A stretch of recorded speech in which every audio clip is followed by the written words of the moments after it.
আসসালামু আলাইকুম। তো বন্ধুরা সবাই কেমন আছেন? আশা করি ভালো আছেন। আমি আরিফ আছি আপনাদের সাথে নতুন একটা রিঅ্যাকশন ভিডিও নিয়ে। তো আজকের যে ভিডিওতে আমি রিঅ্যাকশন দেবো সেটার টাইটেলটা হচ্ছে এটাই বাস্তব, ক্ষমতা চিরস্থায়ী নয়। কাঁদতে কাঁদতে নিজের ভুল স্বীকার করে হাসিনাকে ধুয়ে দিল পলক।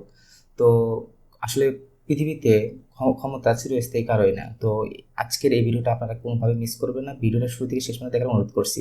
তো বন্ধুরা চলুন ভিডিওটা শুরু করা যাক। পলক ভাই অনেক বেদনা নিয়ে কাঁদতেছে। ইস, জুনায়েদ আহমেদ পলক, পলক। তরুণ বয়সে এমপি, এরপর মন্ত্রী, এখন জেলখানায়। হুম, চোখে পানি। জেলখানা অনেকটাই কবরের মতো, কেমন হুম, দম বন্ধ হয়ে আসে। বন্ধ হয়ে অথচ আসে। এই রকম একটা জেলের একটা ছোট্ট খোপে বন্দী হতে হয়েছে এই মন্ত্রীর। সেখানে কথা বলার মতো মানুষ নেই, মোবাইল নেই, দিন রাতের হিসাব নেই, কত বছর থাকতে হবে তারও ঠিক নেই। ঠিক হয়তো নেই। বাবর সাহেবের মতো বৃদ্ধ বয়সে, তারপর দল থেকে বাতিলের খাতায়। আপনারা একটা জিনিস খেয়াল করছেন যে 5ই আগস্টের পর মানুষ যেটা মন্ত্রী যেখানে পুরো দেশ কাঁপতো একটা ব্যক্তিকে দেখে, যে কোনো মন্ত্রী হোক না কেন তাদেরকে দেখে পুরো দেশ কাঁপতো। তো সেকেন্ডের মধ্যে একদিনের ব্যবধানে তারা আজকে সে বিভিন্ন জায়গায় পালিয়ে বেড়াইতেছে বা বিভিন্ন দেশে পালিয়ে বেড়াইতেছে। তো দেখেন ক্ষমতা কিন্তু কারো চিরস্থায়ী না। আর আপনি যখন মানে বিপদে পড়বেন বা তখন যে একটা কথা আছে না, হাতি যখন পিছলা পড়ে বা খাদে পড়ে তো চামচিকেও তাকে লাথি মারে, এটাই বাস্তব ভাই। আর দেখা যায় যে চিরস্থায়ী কোনো ক্ষমতাই চিরস্থায়ী নয়। তো অবশ্যই আমাদের কি করতে হবে, ক্ষমতার অপব্যবহার করা যাবে না। হ্যাঁ, তো জীবন, অথচ তার কি নিদারুণ অপচয়। ক্ষমতায় থাকাকালীন কি ছিল না এই মন্ত্রীর? গাড়ি বাড়ি, ক্ষমতা থাকার লোকজন, বাড়ি সব কিছু কর্মী, ছিল। ক্ষমতা, টাকা। অথচ এখন প্রিয় স্ত্রীও সাথে নেই। এই ছবিটি একটা ইস, চরম শিক্ষা। এখন যারা ক্ষমতায়, কিভাবে কাঁদতেছে, আগামীতে যারা ক্ষমতায় মাথায় আসবেন চুল নাই। তাদের জন্য। কত হুম। প্রভাবশালীরা তো এখন চুপ। হ্যাঁ, এই যে ভাইটা বললো যে তাদেরকে দেখে আগামীতে যারা ক্ষমতায় আসবে তারা অবশ্যই ক্ষমতার অপব্যবহার কেউ যেন না করে বা ক্ষমতার অপব্যবহার করা যাবে না। আজকে দেখেন কিছুদিন, কিছু মাস বা কিছু বছর আগে তারা কতটা ক্ষমতার দাপট দেখিয়ে মানে বাংলাদেশে চলছিল, আর আজকে দেখেন ছোট্ট একটা কুঁড়ে ঘরের মধ্যে জেলখানার মধ্যে তাদেরকে পচে মরতে হইতেছে এবং তাদের আত্মীয় স্বজন থেকে শুরু করে কেউ তাদের পাশে আসতেছে না। তো এখান থেকে আমাদের শিক্ষা নেওয়া উচিত। গেছে, কেউ সালাম দেয় না, ভালোমন্দ জিজ্ঞেস করে না। অথচ আগে কি সম্মান! এই পলক যে হাসিনার জন্য এসব করেছে, তারা গোষ্ঠী হুম, শুদ্ধ দেশ ছাড়া। হাসিনার একজন আত্মীয় গ্রেফতার নেই, আটক নেই। এর আগে আটক নেই। লুৎফুজ্জামান বাবরকে দেখেছিলাম, কি প্রভাব! স্বরাষ্ট্রমন্ত্রী। হুম, সে এখন কারামুক্ত হলেও দলের কোথাও নেই। চিকিৎসার জন্য এদেশ সেদেশ। ক্ষমতা চিরস্থায়ী নয়। প্রিজন ভ্যানের অবশ্যই বাহিরে থেকে ক্ষমতা চিরস্থায়ী নয়। পলকের যে বিধ্বস্ত চেহারা দেখা যায়, ইস! তার এই এক্সপ্রেশনই মায়ার কত চেহারা হয়ে সহজে গেছে। বোঝা যায় যে সে বোঝা কতটা যায় যে বিধ্বস্ত এবং কতটা চেহারা বিপদগ্রস্ত। দেখলে বোঝা যায় যে আসলে দুদকের কতটা অবৈধ সে সম্পদ অসহায়। অর্জনের মামলায় আদালতে হাজিরা দিতে আনা হয় সাবেক আইসিটি প্রতিমন্ত্রী জুনায়েদ আহমেদ পলককে। বল, এ সময় পুলিশের প্রিজন ভ্যানে দাঁড়িয়ে অঝরে কান্না করেন তিনি। বুধবার দুপুরে ঢাকা কান্না করে লাভ মহানগর নাই। দায়রা জজ আদালত প্রাঙ্গণে এ ঘটনা ঘটে। এদিন দুদকের করা মামলায় তদন্ত প্রতিবেদন দাখিলের দিন ধার্য থাকলেও তা জমা পড়েনি। পরে শুনানি শেষে তাকে আপনি এই পলক ভাই বা আরো যে আনুষঙ্গিক যে নেতাগুলো আছে তাদেরকে খেয়াল করে দেখবেন যে তারা আজকে কতটা অসহায়। যে অসহায়ের কোনো মানে নাই, কারণ কি তাদেরকে দেখতে আসতেছে না, পুরো দেশ তাদেরকে থুতু দিতেছে বা দেখতে পারতেছে না, এত লজ্জা বা এতটা অসহায় তাদেরকে দেখলেই বোঝা যায়। আপনারা যখন কোনো ভিডিও দেখবেন তাদের বা কোনো সংবাদপত্রে তাদের ভিডিও সামনে আসে, দেখবেন কতটা অসহায় হলে এভাবে তাদেরকে দেখা যায়। তো অবশ্যই আমরা কখনোই ক্ষমতার অপব্যবহার করব না। ভ্যানে তুলে ফেরত পাঠানো হয় কেরানীগঞ্জের ঢাকা কেন্দ্রীয় কারাগারে। এ সময় তার মাথায় ছিল পুলিশের হেলমেট, বুকে বুলেট প্রুফ জ্যাকেট, দুই হাতে হাত করা। কি তবে কি প্রিজন ভ্যানে নিরুপায় ভাবে ওঠানোর তাকাই পর দিছে, খুলে দেওয়া মাথায় হয় চুল নাই। হেলমেট ও হাত করা। এ সময় পলকের কাছাকাছি চলে আসেন কিছু মানুষ। তারা পলকের এলাকার লোক বলে জানা যায়। এই লোকদের দেখে পলক হাসতে থাকেন। কয়েকজন পলককে উদ্দেশ্য করে বলতে থাকেন, আপনার জন্য কাঁদতেছে। দোয়া করি।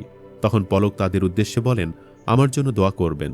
এরপর দেখা যায় প্রিজন ভ্যানের ভেতরে দাঁড়িয়ে পলক তার মাথা উঁচু করে অবস্থা লোহার ফোকর দিয়ে লোকজনের কাঁদতেছে। উদ্দেশ্যে আল্লাহ, বলতে থাকেন, আমার জন্য দোয়া করবেন, ক্ষমতা। সবাই সাবধানে থাইকেন। তখন একজন বলেন, কোনো টেনশন কইরেন না ভাই। কথা শোনার পর পলক কাঁদতে শুরু করেন। তখন সেই লোক বলতে থাকেন, পলক ভাই কাইন্দেন না। এ সময় আবেগ আপ্লুত হয়ে আরো বেশি অঝরে কাঁদতে থাকেন পলক। এক পর্যায়ে সেখানে উপস্থিত কিছু হন করার নাই, হাজতখানার নিরুপায়। একজন পুলিশ কর্মকর্তা। কিছু পরেই প্রিজন ভ্যানটি কেরানীগঞ্জের ঢাকা কেন্দ্র কারাগারের উদ্দেশ্যে রওনা হয়। পলক প্রিজন ভ্যানের ভেতরে চুপচাপ বসে থাকেন। দুদকের পাবলিক প্রসিকিউটর মীর আহমেদ আলী সালাম জানান, ঘুষ ও দুর্নীতির মাধ্যমে অবৈধ সম্পদ অর্জনের অভিযোগে মানি লন্ডারিং আইনে মামলা হয়েছে। একটা কথা হলো কি জানেন, বাংলাদেশে কারো ভিতরে দেশপ্রেম নাই। ঠিক বাংলাদেশে প্রত্যেকটা মানুষের বা মন্ত্রীর বা আমি যে জনসাধারণ, আমার কাছে যদি দেশপ্রেমটা থাকতো তাহলে বাংলাদেশে এরকম দুর্নীতি হইতো না। আসলে বাংলাদেশের মানুষের একটা দুর্ভাগ্য কি, যে আমাদের ভিতরে দেশপ্রেম জিনিসটা যে আছে, দেশপ্রেম জিনিসটা আমাদের ভিতরে নাই। যদি আমাদের ভিতরে দেশপ্রেমটা থাকতো তাহলে কখনো এরকম দুর্নীতি বা ক্ষমতার অপব্যবহার আমরা কেউ করতাম না। আর সবার প্রথমে আমি চাই যে যারা রাজনীতি করেন বা যারা মন্ত্রী হবেন বা আছেন বা হবেন ভবিষ্যতে, তাদের ভিতরে কি দেশপ্রেমটা রাখতে হবে। কারণ প্রত্যেকটা মন্ত্রীর থেকে শুরু করে ঊর্ধ্বতন যে কর্মকর্তাগুলো আছে, তাদের প্রত্যেকেরই দেখবেন যে বাহিরে 5টা 6টা করে বাড়ি। কেন এ বাড়ি থাকবে কেন? এই এই বিদেশে টাকা পাচার করা লাগবে কেন?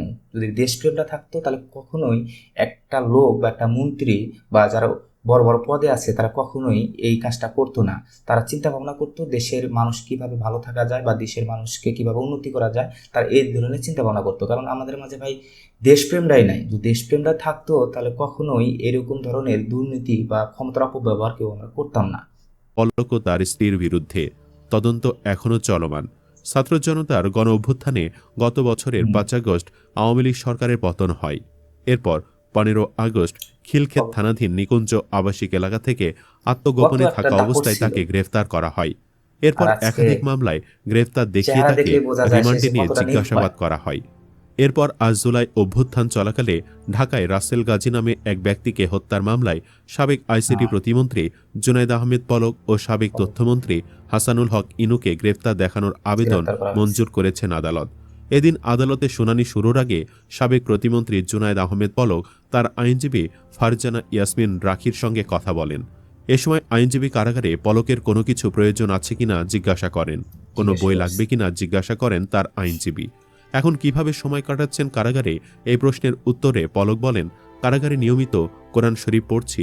কোরআন শরীফ হ্যাঁ, এই যে বিপদে পড়ে এখন কোরআন শরীফ পড়তে হবে। যখন ক্ষমতা ছিল তখন ক্ষমতার দাপটে এসে আল্লাহ তালাকে ভুলে গেছো, মনের ভিতরে ভয়টা ভুলে গেছে। যদি তাদের ভিতরে আল্লাহ তালার ভয় থাকতো বা মনের ভিতরে একটা ভয় থাকতো যে আমি মারা যাবো একদিন বা আমার এই ক্ষমতাটা চিরস্থায়ী থাকবে না, একটা সময় ক্ষমতাটা আমার চলে যাবে হাত থেকে, তখন আমার কি হবে? যদি তখন এই এই এই আবেগ বা এই ভালোবাসা বা এই ভয়টা যদি থাকতো তাহলে তাদের দ্বারায় বা তার দ্বারায় কখনোই দুর্নীতি করা সম্ভব হইতো না। বা বাংলাদেশের প্রতি দেশপ্রেম যেটাই বলেন না কেন সব কিছু তারা গড়ে উঠতো। আসলে কি, যখন আমাদের ক্ষমতা থাকে তখন আমাদের শরীরটা অনেক গরম হয়ে যায়, যার ফলে আমরা কি করি, আমরা ক্ষমতার জোরে আমরা সব কিছু ভুলে যাই, পরকাল আখেরাত সব কিছু ভুলে যাই, যা দুনিয়াদারি নিয়ে আমরা ব্যস্ত থাকি। এক খতম দিয়েছি। এ সময় এক পলকের খতম কোমরে দিচ্ছে। ব্যাক পেইন রোধক বেল্ট দেখা যায়। তখন শারীরিক সুস্থতার বিষয়ে জানতে চান আইনজীবী। পলক বলেন, আছি কোনো রকম।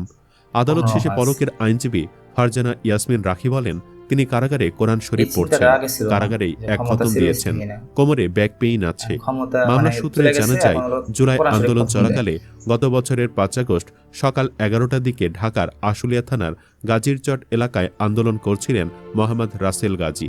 এ সময় আওয়ামী লীগ নেতাকর্মীদের ছোড়া গুলিতে আহত হন তিনি। পরে সাভারের রাসেল গাজী। এনাম মেডিকেল কলেজ হাসপাতালে চিকিৎসাধীন অবস্থায় মারা যান। নিহত রাসেল গাজী আশুলিয়ার গাজীরচট মধ্যপাড়া এলাকায় বেলায়েত গাজী ও সেলিনা বেগম দম্পতির ছেলে। এর আগে গত বছরের 15 আগস্ট পলককে গ্রেফতার করে পুলিশ। এরপর থেকে অসংখ্য হত্যা চেষ্টা ও দুর্নীতি মামলায় গ্রেফতার অনেক হয়ে কিছু মামলা রিমান্ড করছে। ভোগ করেছেন তিনি। আসলে একটা কথা হলো ভাই কি, সেটা হলো কি, আমরা যখন ক্ষমতায় থাকি তখন আমরা দুনিয়াদারি নিয়ে পড়ে থাকি, আখেরাতে যে আমাদের কি হবে এই জিনিসটা আমরা ভাবি না। তো এখন দেখেন যে আখেরাত নিয়ে টেনশন পড়ে গেছে, এখন সে কি যেন করে কয়, জেলখানার মধ্যে সে কোরআন খতম দিতেছে বা দিতেছে, এর দিয়ে এখন কি হবে? আগে যখন ক্ষমতা ছিল তখন ভালো কাজে ব্যয় করতো, তখন ভালো কাজে না ব্যয় করে কি করছে, ক্ষমতার গরমে তারা কি করছে, অনেক অবৈধভাবে কাজ করছে। জানি না সে অবৈধভাবে কাজ করছে কিনা, তবে 100% সে অবৈধভাবে কাজ করছে।